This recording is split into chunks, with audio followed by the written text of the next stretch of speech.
তো বন্ধুরা, চলে এসেছে নতুন একটা রেসিপি নিয়ে। আজকে আমি এখানে নিয়েছি 100 গ্রামের মতন সাবুদানা। এই সাবুদানা দিয়ে কিন্তু আজকে আমি অসাধারণ একটা রেসিপি করতে চলেছি। আপনারা পূজা পার্বণের উপবাস থাকলে কিন্তু এই সাবুদানা দিয়ে এই রেসিপিটা করে খেতে পারবেন। তো ঝটপট তৈরি করে ফেলবো, চলেন। সাবুদানাগুলো ভেজে নেব।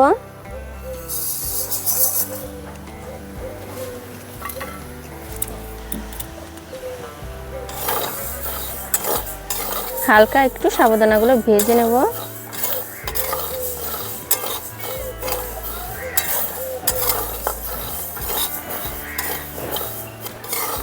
কোনো বন্ধু যদি আমার চ্যানেলে নতুন এসে থাকেন, তাদের কাছে অনুরোধ রইল আমার চ্যানেলটিকে সাবস্ক্রাইব করে রাখবেন, পুরো ভিডিওটা দেখে লাইক দিয়ে রাখবেন এরকম নতুন নতুন রেসিপি পেতে।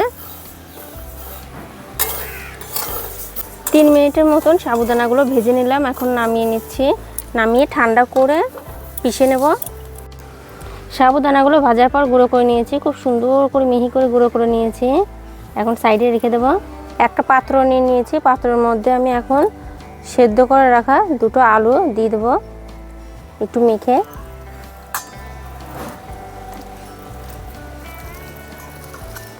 আলুটা খুব সুন্দর করে মেখে নিয়েছি। এখন এর মধ্যে একে একে মশলাগুলো অ্যাড করব। স্বাদ মতো লবণ দিয়ে দিচ্ছি, জিরের গুঁড়ো ধনের গুঁড়ো একসঙ্গে পিষা আছে, সামান্য একটু শুকনো লঙ্কার গুঁড়ো দিয়ে দিচ্ছি। এখন পিষে রাখা সাবুদানাটা অল্প অল্প করে ঢেলে মেখে নেব।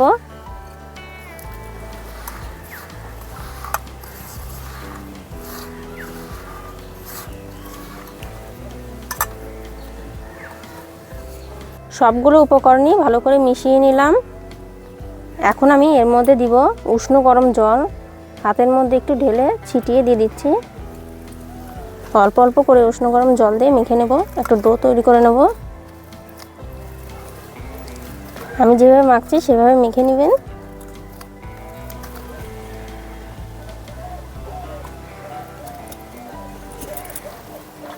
জলটা একবারে দিতে যাবেন না, নাহলে কিন্তু নরম হয়ে যাবে।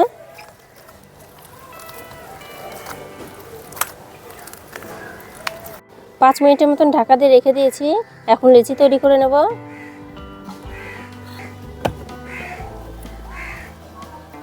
তা আপনারা কে কোথা থেকে আমার এই রেসিপিটা দেখছেন আমাকে কিন্তু কমেন্টে জানাবেন। ছোট ছোট করে লেচি তৈরি করে নিচ্ছি। লেচি করে নিয়েছি, একটা একটা করে আমি বেলে নেব। একটু তেল দিয়ে বেলে নিচ্ছি।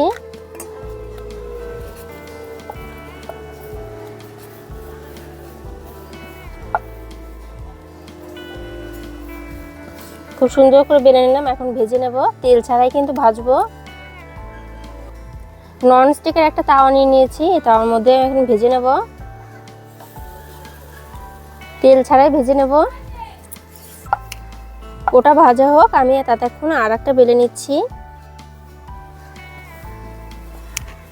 এখন উল্টিয়ে দিচ্ছি।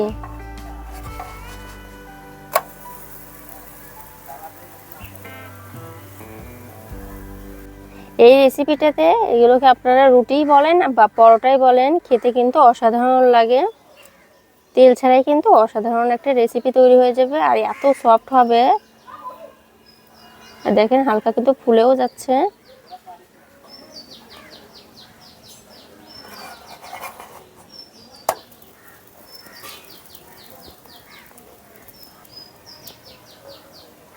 ফুলকো ফুলকো তৈরি হয়ে গেল। এখন এইভাবে করে সবগুলো ভেজে নেব।